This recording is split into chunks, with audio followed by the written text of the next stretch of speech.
Hello students, welcome back in my video. Last video में हमने पढ़ा था रिप्लेसमेंट थ्योरी।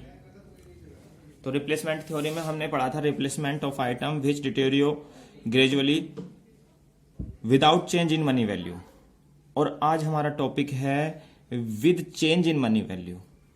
देखिए, आज के टाइम में मनी की वैल्यू कम बढ़ती होती रहती है, तो इसलिए यह जो क्वेश्चन है एग्ज़ाम के पॉइंट ऑफ व्यू से काफ़ी इम्पोर्टेंट है, क्योंकि वो क्वेश्चन तो सिंपल था, उसमें मनी वैल्यू का कोई रोल नहीं था, लेकिन इसमें मनी वैल्यू चेंज हो रही है। तो इस क्वेश्चन को देखना है हमें कैसे करेंगे। तो कोई क्वेश्चन करने से पहले ये देखिए कि हम मनी वैल्यू चेंज कैसे करते हैं। ठीक है, उसके लिए क्या फॉर्मूला है।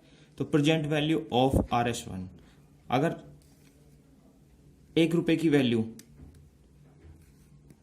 ठीक है, 1 रुपए की वैल्यू अगर कुछ चेंज हो रही है और उसका रेट दिया हुआ है हमें, तो उसके लिए ये फॉर्मूला है कि 1/1 + R⁴n, जहां n टाइम है और R जो है वो रेट ऑफ इंटरेस्ट है। ठीक है, ये हमें क्वेश्चन में गिवन होगा, बट फिर भी कैसे सिंप्लीफाई करते हैं इसके लिए थोड़ा एक्सप्लेन किया गया है यहाँ पे। अब देखो, मान लेते हैं कि रेट ऑफ इंटरेस्ट 10% है। ठीक है, यानी कि 10% उसमें चेंज हो जाता है मनी। ठीक है, तो अब देखिएगा R = 10% गिवन है, तो फ्रॉम 1 ईयर के लिए देखिए, फॉर 1 ईयर, तो वो होगा 1/1 + R⁴1 हो जाएगा। जहां n है ना, यहाँ 1 रख देना, यहाँ पर लास्ट में लाके 1 रखा मैंने।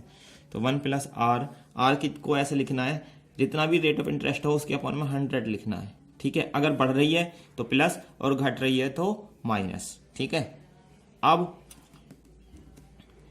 ये वैल्यू इतनी आ जाएगी और n की जगह 1 रख देना, 1/1 तो ये आ जाएगा = 0.9090 आ जाएगा। ठीक है, 1 साल के लिए 10% से। अब 10% से 2 साल के लिए देखिए, पावर 2 कर देंगे तो 1/1.21 आ जाएगा, तो ये वैल्यू आ जाएगी। ऐसे करके 3री साल के लिए, 4थी साल के लिए, 5वीं साल के लिए, 6ठी साल के लिए, 7वीं साल के लिए, ऐसे करके आपको बहुत सारी वैल्यू निकालनी पड़ेंगी इस क्वेश्चन में। तो वो आपको खुद करना है वो काम। ठीक है, तो देखिए क्वेश्चन क्या है, एक क्वेश्चन देख लेते हैं इसके ऊपर। अब ये वैल्यू मैं लिखी रहने देता हूँ। XYZ machine tool seeks your expert opinion for the optimal replacement period of a machine used by them. The data relevant of decision making is given as. तो फर्स्ट क्या है, capital cost of machine is RS 10,000।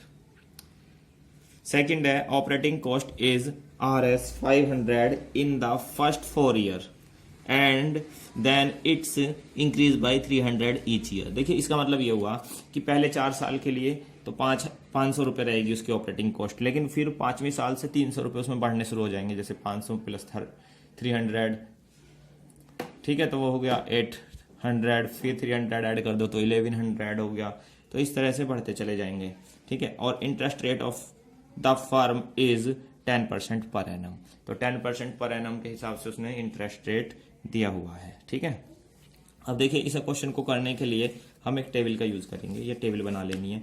First column में आपको लिखना है year, ठीक है, second में लिखनी है आपको ऑपरेटिंग कॉस्ट, थर्ड में लिखनी है प्रेजेंट वैल्यू, फिर लिखना present value of operating cost, फिर cumulative of present value of operating cost, फिर निकालना है आप लोग depreciation C cost minus scrap value, फिर निकालनी है टोटल कॉस्ट, फिर निकालनी है कॉम्युलेटिव, ठीक है, प्रेजेंट वैल्यू, और फिर निकालना है तुम्हें वेटेड एवरेज कॉस्ट।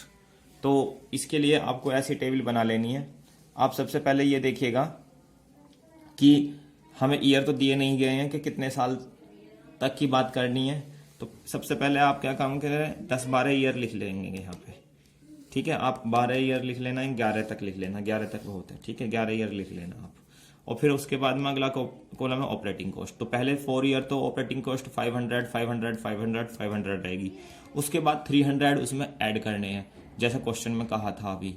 तो 300 ऐड कर दिए, फिर इसमें 300 ऐड कर दिए, फिर इसमें 300 ऐड करके लिख दिए। तो ऐसे करके ये लिखनी है आपको प्रेजेंट वैल्यू। अब प्रेजेंट वैल्यू क्या, जैसे हमने 1 रुपए के लिए निकाला था, तो यहाँ भी हम 1 रुपए के निकाल रहे हैं। तो फर्स्ट ईयर तो 1 रुपए की वैल्यू 1 रुपए ही रहेगी।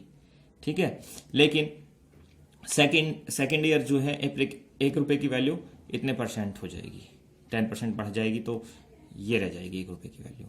और थर्ड ईयर में ये रह जाएगी 1 रुपये की वैल्यू। अब देखिए अभी तो हमने फर्स्ट ईयर के लिए तो हमने निकाला था ना, तो 0.9090 जो निकाला था, ठीक है। अब सेकेंड ईयर के लिए क्या था 0.8264, ठीक है, अभी निकाला ही था, ये तो 2 वैल्यू निकाली थी। ऐसे ही हमें थर्ड निकालनी है, ऐसी फोर्थ फिफ्थ ऐसी करके सारी वैल्यू आपको निकाल कर आपको लिखनी है। उसके बाद में देखिए present value of operating cost, present value of operating cost. अब जो है ये तो 1 रुपये के लिए थी, लेकिन इस 500 रुपीज़ के लिए भी तो वैल्यू घटेगी ना, ये 1 रुपये की घट रही है तो इनकी भी घटेगी। तो इसकी मल्टीप्लाई इसमें करो, यहाँ लिखो, इसकी मल्टीप्लाई इसमें करो, यहाँ लिखो, इसकी मल्टीप्लाई इसमें करके यहाँ लिख दो। तो इस तरह से ये present value of operating cost आ जाएंगी। अब इसमें क्या करना है आपको, cumulated of present value operating cost निकालनी है, सिग्मा एन। तो इसमें क्या 500 है तो 500 लिख दो। अब 500 में 455 भी ऐड करके यहाँ लिखिएगा आप। अब 955 में 413 ऐड करके यहाँ लिखिएगा। अब 1368 में 376 ऐड करके यहाँ लिखिएगा। तो इस तरह से ये कॉलम आपको लिखना है इसमें टेबल में। उसके बाद में आपको निकालना डेप्रिसिएशन। अब डेप्रिसिएशन की बात देखिएगा, डेप्रिसिएशन क्या कि हमें डेप्रिसिएशन तो दिया नहीं गया क्योंकि स्क्रैप वैल्यू नहीं दे रखी, क्वेश्चन में दी नहीं है ना स्क्रैप वैल्यू, बस क्या दी हुई है, प्रेजेंट वैल्यू दी हुई है। तो इसलिए स्क्रैप वैल्यू दी नहीं है, तो इसलिए हमें सारी एवरी रो में पूरे कॉलम में 10,000 लिखना है, कुछ नहीं लिखना, जो प्रेजेंट वैल्यू थी वही लिखनी है यहाँ पे बार बार, ठीक है। अगर दी हुई होगी ना आपकी स्क्रैप वैल्यू, तो स्क्रैप वैल्यू आप सब्ट्रैक्ट करके लिखेंगे, ठीक है, हर बार उसमें सब्ट्रैक्ट कर देंगे। अब दी हुई नहीं है क्योंकि कॉलम टेबल ही नहीं दी हुआ है, डाटा ही ऐसा ही दिया हुआ था। अब देखिए टोटल कॉस्ट निकालेंगे, तो टोटल कॉस्ट निकालने के लिए आप क्या काम करेंगे, इसको और इसको ऐड कर देंगे, यहाँ लिखो, इसको ऐड करें, यहाँ लिखो। तो इस प्रकार से हम टोटल कॉस्ट निकाल लेंगे, ठीक है। उसके बाद में हम क्या काम करते थे, हम ये काम करते थे कि इस टोटल कॉस्ट को ईयर से डिवाइड कर देते थे, पिछले क्वेश्चन में हमने किया था जो, और उसके बेस पे हम आंसर देते थे।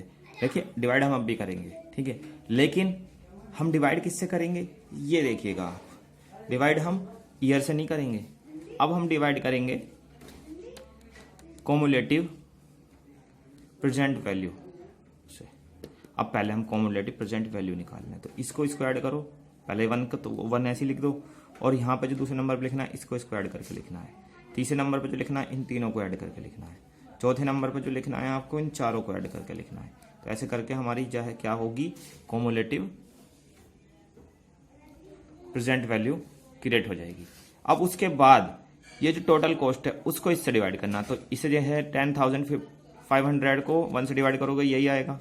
अब 10,955 को 1.9091 से डिवाइड करोगे तो ये आएगा, इसको इससे डिवाइड करोगे ये आएगा, इसको इससे डिवाइड करोगे ये आएगा, इसको इससे डिवाइड करोगे ये आएगा, इसको इससे डिवाइड करोगे ये आएगा, इसको इससे डिवाइड करोगे ये आएगा, इसको इससे डिवाइड करोगे ये आएगा, इसको इससे डिवाइड करोगे ये आएगा, इसको इससे डिवाइड करोगे ये आएगा, ठीक है, और इसको इससे डिवाइड करोगे ये आएगा।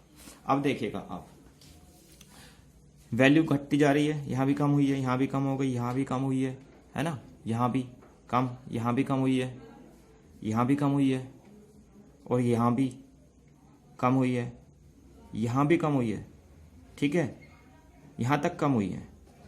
तो ये कौन सा ईयर है, ये 10 ईयर तक कम हुई है, लेकिन 11 ईयर में वैल्यू बढ़ गई है, 2447 थी, यहाँ तक सब डिक्रीज होती आ रही है, लेकिन यहाँ इंक्रीज हो गई वैल्यू। तो जहाँ पे इंक्रीज हो गई तो उससे पीछे वाली जो ईयर है वो 10 ईयर है, देखो गिनो 1 2 3 4 5 6 7 8 9 और 10, तो 10 ईयर है। तो 10 ईयर तक वो हमें मशीन जो XYZ मशीन है उसका जो टूल है वो हमें रखना है, फिर हमें वो टूल चेंज कर देना है, ठीक है। तो इसका आंसर है, ये लिख देंगे कि replacement period for this XYZ machines tool is 10th year. कितना, 10 ईयर, 10th ईयर हो गया, ये आंसर हो गया। तो ऐसा हमें इसमें with change in money value का यूज करना है। Thank you for watching my video.